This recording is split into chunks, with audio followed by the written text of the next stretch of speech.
হলো এলজিন যদি ব্যথার ট্যাবলেট হয় তাহলে এখানে রুট কোনটা, মাদ্দা কোনটা, কিংবা মূল শব্দ কোনটা? এলজ থাকলে মূলত শব্দে ব্যথা অর্থ দেয়। আমি মূলত এইটা নিয়ে কথা বলছি। আমি মেডিকেল সায়েন্সের ছাত্রও না, মেডিকেল পড়াইও না, কিন্তু এলজিন যদি ব্যথার হয় তাহলে এন থাকলে শব্দ নট অর্থ দেয়। তার মানে যদি এলজিন দ্বারা ব্যথা বোঝায়, এলজ পাইলে ব্যথা অর্থ দেয়, তাহলে নট এলজ মানে ব্যথা না, তার মানে বেদনাহীনতা।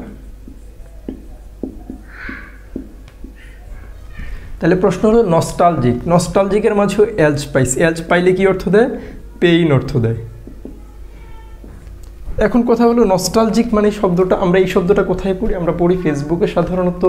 যদি কেউ বাড়িতে যায় তখন স্ট্যাটাসে লেখে ফিলিং নস্টালজিক, সেখানে এই নস্টালজিক শব্দটিতে যদি এলজ পাইলে পেইন অর্থ দেয়, কিন্তু অভিধানে সাধারণত এই শব্দটির অর্থ লেখা হয়েছে গৃহ কাতরতা, অতীতের কোনো স্মৃতির প্রতি কাতরতা, অর্থাৎ এখান থেকে বুঝিয়ে নিয়েছেন পেন। এখন কথা হলো